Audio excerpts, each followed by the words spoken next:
Pose cette boîte. Tout de suite, la voix de l'officier blanc claqua comme un fouet. Il accusait la fillette de 8 ans d'avoir volé une poupée, lui passant les menottes sans poser la moindre question. Elle sanglota que ce n'était qu'une récompense, mais il n'en avait cure. Il la traîna au poste comme une criminelle. 30 minutes plus tard, il allait comprendre qu'il venait d'arrêter la fille de l'homme qu'il ne fallait jamais contrarier. Si cette histoire vous a touché, aidez-nous à atteindre 1000 abonnés afin que nous puissions continuer à créer des histoires pleines de sens. Chaque abonnement est une motivation pour continuer et raconter des récits que personne d'autre ne raconte. Asheville, Caroline du Nord. Midi. Le soleil de midi écrasait de sa chaleur les pittoresques boutiques de briques et les lampadaires drapés de bannières estivales. L'air embaumait le bitume chaud et l'arôme riche et fumé du barbecue qui s'échappait de l'épicerie Finn Carter. C'était une journée ordinaire, banale dans son agitation vibrante. Pourtant, sous ce calme apparent, une menace subtile grondait, tel le faible tremblement qui précède un orage d'été inattendu. Au milieu de tout cela se déplaçait Amélie, une petite silhouette dans une robe blanche, gracieuse, presque éthérée. Elle se fondait dans le rythme de la rue, mais son attention était entièrement captivée, la poupée nichée dans sa boîte transparente. Elle passa devant les trésors d'Ellison. La lumière du soleil se déversait à travers la vitrine, transformant le verre en un kaléidoscope de grains de poussière d'encens. Amélie s'arrêta, attirée comme toujours. À l'intérieur, de royales poupées de porcelaine reposaient sur des coussins de velours, leurs yeux peints brillants, leurs robes de soie murmurant les secrets d'un autre monde, un monde de luxe tranquille. Elle connaissait cette vitrine par cœur. Chaque poupée, chaque détail exquis, un souhait silencieux. Et maintenant, elle en tenait une vraie. Pas de cette boutique, mais un cadeau. Son animatrice de la bibliothèque la lui avait offerte quelques minutes plus tôt. Pour ton dévouement, Amélie. Ton imagination brille de 1000 feux. Amélie l'avait simplement regardée, puis avait serré la boîte contre elle, sentant le plastique lisse et frais. Un large sourire, franc et pur, s'était épanoui sur son visage. Là, avec la poupée précieusement tenue, les petits doigts d'Amélie cherchèrent en son téléphone. Un clic rapide, un flash éclatant, un selfie avec son nouveau trésor, son sourire radieux et fier. Elle l'envoya instantanément à son père, Damien, sachant que ses mains fortes et sûres feraient bientôt défiler la photo, une fierté tranquille fleurissant en lui aussi. À ce moment précis, une voiture de patrouille passa, puis ralentit brusquement. Au volant, l'agent Laurent Martel, un homme dont la perception du monde était souvent obscurcie par des préjugés tacites. Il avait une fille, Lise, de quelques années plus âgée qu'Amélie, et il connaissait les jouets de luxe. Il emmenait souvent Lise dans des boutiques haut de gamme et savait reconnaître la qualité. Son regard balaya la vitrine familière, puis s'accrocha à Amélie. À travers la boîte transparente, il vit la poupée de porcelaine, sa robe de soie et sa broche argentée scintillante, inimitable. Son regard se durcit. Une supposition laide et rapide jaillit dans son esprit. Une autre prise la main dans le sac. Il n'hésita pas, ne se posa aucune question. La décision était prise. La voiture de patrouille s'arrêta dans un crissement strident, un son aigu qui déchira le brouhaha de la mi-journée. La portière de Laurent s'ouvrit violemment. Il sortit, la posture raide, les épaules en arrière, une arrogance subtile dans le pli de sa mâchoire. Son regard, dur et inflexible, cloua Amélie sur place. « Hé, la petite noire, arrête-toi, pose cette boîte. » Tout de suite, sa voix, sèche et chargée d'un ressentiment sourd, fusa dans l'air. Les mots résonnèrent dans la rue animée, attirant les regards curieux et insistants des passants. Amélie ne tressaillit pas. Ses grands yeux, sans ciller, rencontrèrent ceux de Laurent. « Je n'ai rien fait, c'est un cadeau de la bibliothèque. Je peux appeler mon père pour le prouver. » Sa voix, petite mais ferme, ne tremblait pas. Elle serra plus fort la boîte contre sa poitrine. Sa posture était assurée, sans recul, sans larmes, sans supplication. Juste la vérité, claire et inébranlable. Cette franchise inattendue de la part d'une enfant de 8 ans heurta l'ego de Laurent. L'étincelle de son préjugé s'enflamma. Il se sentit défié, bafoué. La rage bouillit en lui. « Tu oses me répondre? Votre espèce résiste toujours. Tu crois avoir l'argent pour acheter un jouet aussi cher, pauvres à crever, mais jouant les riches. Tu me prends pour un idiot, c'est ça ?» gronda Laurent, le visage rouge de colère. Il fit un autre grand pas, son ombre engloutissant la petite fille. À ce moment, Henri, le vendeur des trésors d'Ellison, voyant l'agitation, sortit précipitamment. Il jeta un coup d'œil à la poupée dans la boîte d'Amélie, puis à Laurent. « Agent Laurent », balbutia Henri, la voix hésitante, une sueur nerveuse perlant sur son front. « Pourriez vous attendre un instant? Laissez-moi vérifier mon inventaire pour voir si une de mes poupées a vraiment disparu. » Il n'avait pas vérifié. Une lueur de doute, une faible envie d'en être sûr, s'agita en lui. Mais les yeux de Laurent, acérés comme des poignards, le coupèrent net. « Vous m'apprenez mon métier. Ou vous voulez que je vous considère comme complice? Je vois clairement cette gamine avec un objet volé. Laissez-moi faire mon travail. » Le ton agressif et autoritaire de Laurent écrasa instantanément la fragile intention d'Henri. Il recula, le visage blême, la peur le réduisant au silence. Il ne put que murmurer « oui, oui, agent, comme vous voudrez. » Henri baissa la tête, laissant Laurent passer, autorisant l'arrestation, la confiscation de la boîte. Pour Henri, la sécurité personnelle, l'envie d'éviter les ennuis, l'emportèrent sur la vérité évidente de l'innocence. Laurent ne prêta aucune attention à la soumission marmonnée d'Henri. L'explication d'Amélie, au lieu de le calmer, ne fit qu'attiser sa colère. Il s'approcha, saisit brutalement son bras et le tordit derrière son dos. Le clic métallique et froid des menottes résonna dans la rue, se resserrant autour de son poignet délicat. Une vague d'humiliation brute, un sentiment d'impuissance écrasant submergea Amélie. Ses yeux s'emplirent de larmes, ses lèvres se pressèrent en une ligne fine et tremblante. Elle ne cria pas, mais chaque petit muscle de son visage tressaillait, une lutte silencieuse et désespérée contre les pleurs. C'était la première fois qu'elle ressentait une injustice aussi nette, aussi mordante, une impuissance qui naissait au plus profond de son ventre et se propageait vers l'extérieur. Alors que Laurent la poussait, la main d'Amélie trouva instinctivement le téléphone dans la poche de son manteau. Amélie avait une habitude, un petit rituel, appeler son père Damien en vidéo juste après l'école pour lui raconter sa journée. Cette fois encore, ses doigts minuscules, tremblant légèrement, composèrent rapidement le numéro de Damien. « Je n'ai rien fait, monsieur », parvint à articuler Amélie, sa voix un mélange fragile de peur et de défi, avant que Laurent ne lui arrache le téléphone des mains. En le saisissant, les yeux de Laurent tombèrent sur l'écran. Il vit le nom Étincelle affiché à côté d'une petite icône d'éclair. Un sourire cruel tordit ses lèvres. « Oh, on a un allié, Étincelle ne te sauvera pas », ricana-t-il. Puis il mit fin à l'appel et jeta brutalement le téléphone d'Amélie sur la banquette arrière de la voiture de patrouille. Alors qu'il la faisait monter à l'arrière, Amélie entendit sa voix crépiter sur la radio de la police. Une autosatisfaction écœurante dans son ton alors qu'il se vantait d'avoir attrapé une petite voleuse noire.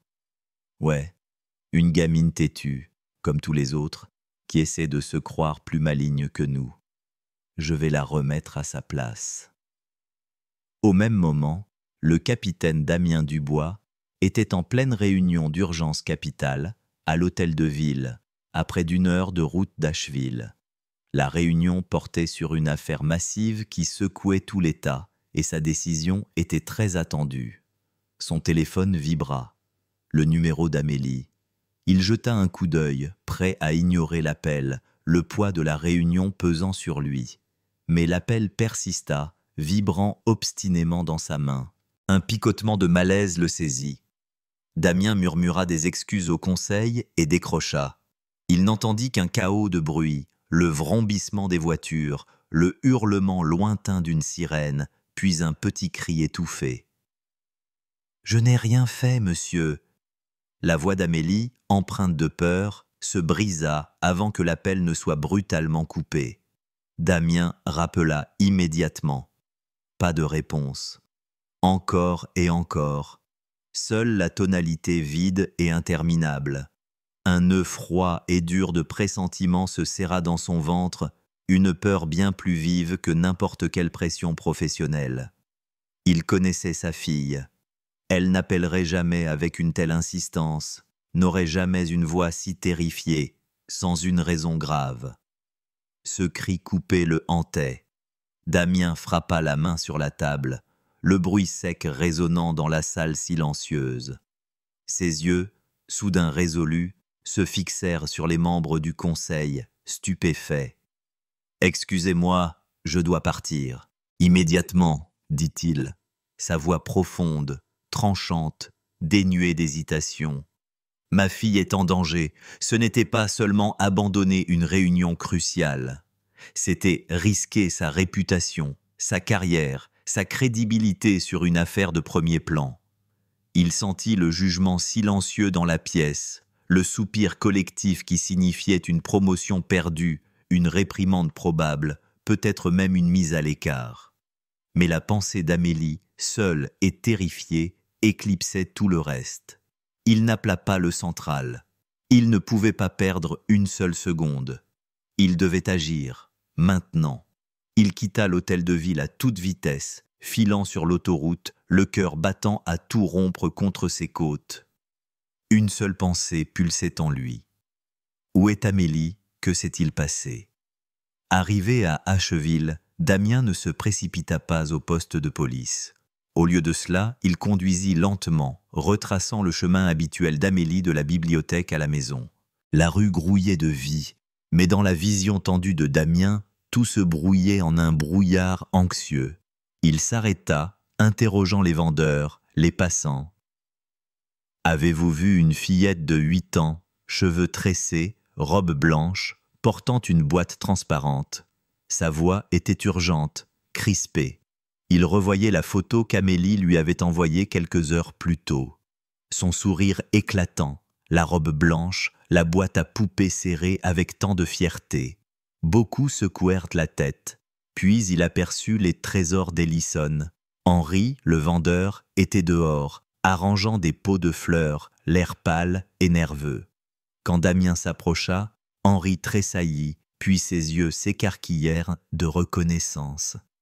« Capitaine Dubois ?»« Monsieur Henri, je cherche ma fille, Amélie, » dit Damien, la voix coupante d'impatience.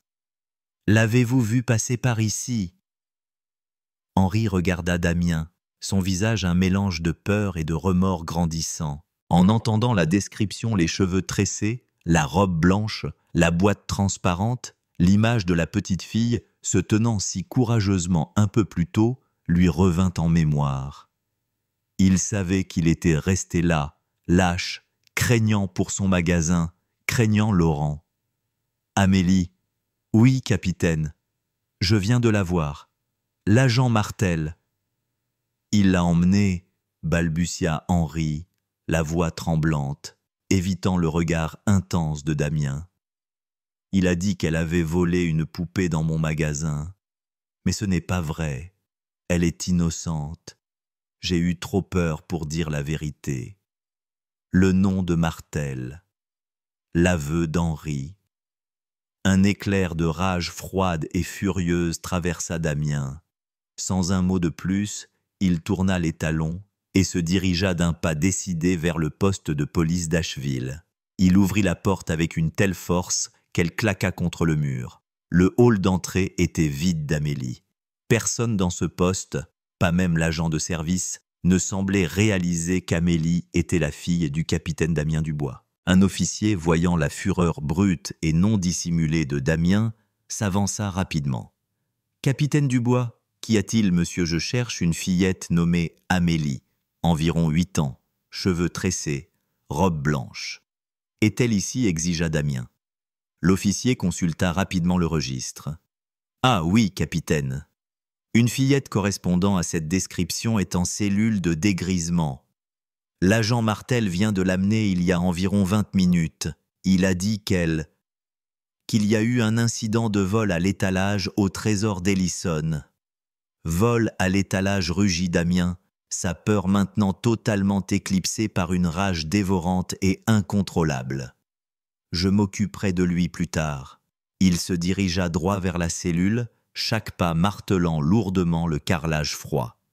À l'intérieur de la cellule, Laurent Martel était appuyé contre les barreaux, un sourire narquois aux lèvres, les yeux remplis de mépris en regardant Amélie. Elle était recroquevillée dans un coin, une minuscule silhouette faisant de son mieux pour ne pas montrer sa peur ou sa peine. Laurent continuait de débiter des remarques odieuses, son visage tordu par la colère et un préjugé tenace. « Ça fait presque une demi-heure, gamine, et ton père n'est toujours pas là. Ou peut-être que ton père ne se soucie même pas d'une fille voleuse comme toi, ricana tes îles, son ton dégoulinant de moquerie. Nul. Tu crois que tu peux t'en sortir comme ça?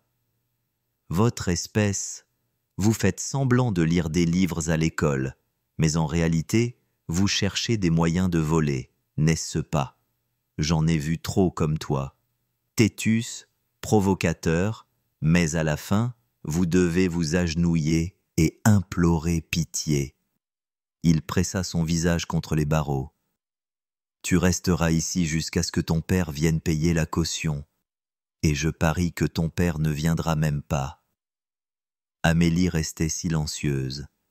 Pas une larme, pas une supplique, juste ses petites mains serrées. Chaque muscle de son petit corps se tendait pour réprimer la marée d'émotions montantes. Chaque mot de Laurent était un coup de poignard, mais elle était déterminée à ne pas le laisser la voir craquer.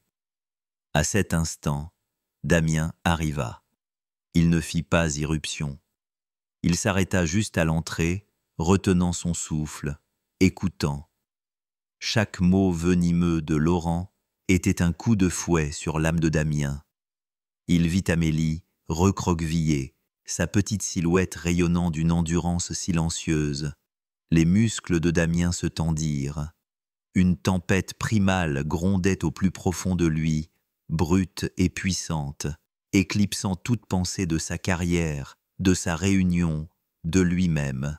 Ses poings se serrèrent, les veines saillantes sur ses tempes. Il en avait assez entendu. La porte du poste de police s'ouvrit lentement, silencieusement. Le capitaine Damien Dubois entra. Il n'entra pas en trombe. Il ne cria pas. Il se déplaça simplement. Une force de la nature à travers la pièce surprise, comme si la gravité se pliait à sa volonté. Ses yeux, d'acier, trouvèrent Laurent.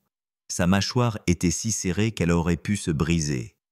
Laurent ne remarqua Damien que lorsque la pièce tomba dans un silence complet. Les autres officiers, qui ignoraient auparavant la scène, se redressèrent subitement ou firent semblant d'être absorbés par leur paperasse, leur visage vide d'expression. L'air devint lourd de leur jugement silencieux, de leur complicité tacite dans l'atmosphère que Laurent avait créée. Les conversations moururent, l'air s'épaissit d'une terreur soudaine. Laurent se retourna. Son visage devint blanc comme une feuille de papier. La porte se referma derrière Damien, et le silence qui suivit était terrifiant. L'uniforme de Damien était impeccable, son insigne brillant sous les lumières crues du poste. Mais ce n'était pas l'uniforme qui commandait la pièce. C'était sa présence, une autorité silencieuse et absolue qui irradiait de lui comme la chaleur d'un moteur, faisant reculer tout le monde. Le sourire narquois de Laurent Martel disparut. Sa bouche resta ouverte, les mots coincés dans sa gorge. « Capitaine » balbutia-t-il, la voix tremblante, tendue. « Ravi de... Je ne savais pas que vous veniez aujourd'hui. » Damien ne sia pas. « Je ne viens pas, » dit-il, sa voix froide et tranchante. « Je suis ici pour récupérer ma fille. » Le dernier mot, « fille », tomba sur le sol comme un marteau de plomb. Laurent blêmit, son corps s'affaissant comme s'il avait été frappé. « Fille » murmura-t-il, incrédule. « Attendez !» Laurent s'éclaircit la gorge, essayant de retrouver un peu de contenance, ses yeux lançant un éclair de défi désespéré, bien que sa voix tremblât encore. « Capitaine, j'ai agi selon le protocole. Cette fille a été prise la main dans le sac avec des marchandises volées des trésors d'Ellison. Monsieur Henry, le propriétaire, peut le confirmer. La fille a également montré un comportement non coopératif, résistant aux ordres d'un officier. Je ne faisais que mon devoir pour maintenir l'ordre et faire respecter la loi. Quant à ne pas reconnaître votre fille, à qui la faute? La fille devrait savoir mieux se comporter. » Il jeta un regard à Amélie, ses yeux toujours pleins de mépris. « Peut-être, capitaine, devriez-vous réévaluer la façon dont vous élevez votre enfant au lieu de me blâmer. » Au moment où Laurent finissait de parler, Henri entra dans le poste de police. Son visage était pâle de peur et de remords, ses yeux hagards. Depuis l'arrestation d'Amélie, sa conscience le rongeait. Il était rentré chez lui, mais l'image de la petite Amélie, se tenant droite, ne pleurant pas, ne suppliant pas, mais affirmant fermement la vérité, le hantait. Il se souvenait de son regard effrayé et des mots désespérés de Damien. Sa propre lâcheté avait fait souffrir une enfant innocente. Il n'en pouvait plus. Il devait faire ce qui était juste, quoi qu'il arrive. Henri prit une profonde inspiration, un halètement audible dans l'air tendu du poste. Il se dirigea droit vers Damien et Laurent, sa main tremblante tendant un morceau de papier. « Capitaine Dubois, » balbutia-t-il, la voix secouée. « Je veux changer ma déclaration. J'ai eu tort. Cette poupée ne vient pas de mon magasin. C'est un cadeau. » L'animatrice de la bibliothèque l'a donnée à Amélie. Voici une lettre de confirmation de la bibliothèque et une copie du reçu d'achat de la poupée par l'enseignante. Il baissa la tête, n'osant croiser le regard de personne. J'ai eu trop peur de l'agent Martel pour dire la vérité. Damien prit le papier, ses yeux comme des poignards fixés sur Henri, puis se tournant vers Laurent. Il a retiré sa plainte, admettant qu'Amélie est complètement innocente. Aucun vol n'a été signalé. J'ai vérifié avec le central. Pas de vol, pas de personnes disparues, pas d'incident sur Ellison Street. Juste le rapport d'un commerçant trop effrayé pour réfléchir et d'un officier qui s'en est servi comme excuse pour arrêter une enfant innocente. Les yeux de Damien brûlaient maintenant, non pas d'une rage aveugle, mais d'une déception amère, concentrée comme un feu, consumant chaque mensonge. La voix de Laurent se brisa en un murmure. La fille était difficile. Elle affirmait ses droits. « Ce n'est pas être difficile, » rétorqua Damien, sa voix vive résonnant dans la pièce. « C'est le droit d'une citoyenne, et vous l'avez violé. Vous avez abusé de votre autorité. Vous déshonorez non seulement cet insigne, mais vous êtes une menace pour tous les membres de cette communauté qui vous ont un jour fait confiance. Vous avez semé la peur au lieu de la confiance. Vous êtes une tache sur cette force. » Laurent regarda autour de lui comme s'il cherchait une issue, mais personne ne croisa son regard. La pièce l'avait déjà jugé. Sa façade d'arrogance s'effondra complètement, remplacée par une peur écrasante. Damien fit sortir Amélie du poste de police. Le soleil de l'après-midi s'était adouci, mais l'air était encore lourd de tension. Damien tenait fermement la main de sa fille, sentant sa présence, petite mais résiliente. Il ne dit rien, pressa juste doucement sa main, une réassurance silencieuse circulant entre eux. Amélie était silencieuse aussi. Elle ne pleurait pas, ne se plaignait pas. Ses pas restaient assurés. Sa parfaite robe blanche n'était même pas froissée, comme si rien de ce qui venait de se passer ne pouvait toucher son innocence. Dans le jeune esprit d'Amélie, les images du poste de police restaient vives. Le clic froid des menottes, le visage en colère de l'officier et le silence terrifiant d'Henri. Mais ensuite, l'image de son père, fort et déterminé, apparut, dissipant toute peur, laissant derrière elle une nouvelle force tranquille. Elle leva les yeux vers son père, voyant l'inquiétude persistante sur son visage. Amélie voulait lui dire qu'elle allait bien, qu'elle était plus forte qu'il ne le pensait. Elle se souvint des contes de fées que son animatrice de bibliothèque racontait souvent, sur des princesses qui affrontaient des épreuves mais gardaient toujours leur foi et leur courage. Un jour plus tard, les résultats de l'enquête interne furent annoncés.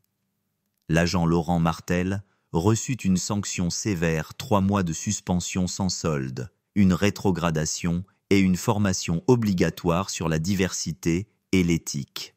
Quant au capitaine Dubois, son départ soudain de la réunion d'État lui valut une réprimande formelle dans son dossier personnel. Il perdit une promotion pour laquelle il était pressenti. C'était le prix officiel qu'il payait pour avoir donné la priorité à sa fille. Henri se racheta auprès d'Amélie, lui offrant une nouvelle poupée de son magasin et s'engageant à financer sa bourse d'été à la bibliothèque pour les années à venir. Laurent rentra chez lui, la maison étrangement silencieuse. Lise, sa fille de 8 ans, aux cheveux dorés et aux yeux bleus, était assise dans le salon, concentrée sur une poupée de porcelaine nouvellement achetée. Laurent regarda Lise, puis pensa soudain à Amélie. Un sentiment troublant grandit en lui. Il essayait de chasser l'image de la fillette noire menottée, mais elle s'accrochait à son esprit. Quelques semaines plus tard, Laurent accompagna Lise à l'école.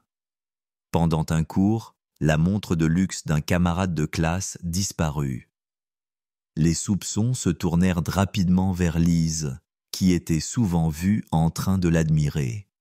« Lise, sais-tu où est la montre ?» demanda l'enseignante d'un ton soupçonneux. Lise, une fille timide de nature, rougit et fondit en larmes. « Non, je ne sais pas. » Sa réaction, purement due à la peur, ne fit que convaincre tout le monde de sa culpabilité. Laurent fut appelé à l'école. En voyant Lise, recroquevillée sur une chaise, les yeux gonflés de larmes, regardée avec mépris, un sentiment glacialement familier le submergea. Il se souvint d'Amélie. Elle aussi s'était recroquevillée ainsi, les yeux forts, mais remplis de peur et d'impuissance. Les mots méchants qu'il avait jetés à Amélie résonnèrent dans sa tête, sonnant exactement comme les mots que sa propre fille subissait maintenant. Il vit Amélie dans sa propre fille. La douleur de Lise, sa fausse accusation, devint soudain la douleur d'Amélie qu'il avait lui-même causée. Quelque chose en lui se brisa. « Assez !» dit soudain Laurent, sa voix changeait. Il se leva, ses yeux non plus arrogants, mais remplis de remords. « Je vais vérifier le sac de ma fille moi-même. » La montre n'y était pas. Un instant plus tard, un autre élève se précipita dans la pièce, la montre avait été retrouvée, coincée dans un tiroir. Le lendemain matin, Laurent Martel, en uniforme impeccable, se rendit directement chez le capitaine Damien Dubois.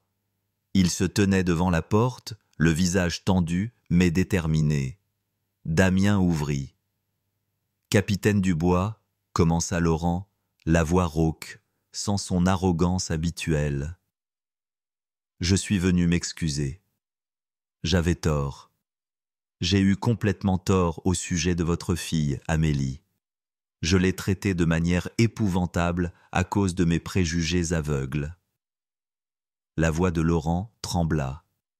Hier, ma propre fille, Lise, a été faussement accusée. J'ai vu la peur et l'impuissance dans ses yeux, exactement comme ce qu'Amélie a dû ressentir. À ce moment-là, j'ai vraiment compris la douleur que j'avais causée à votre fille. Je suis désolé, Damien. Je sais que des excuses ne peuvent effacer ce qui s'est passé, mais je vous promets que je vais changer.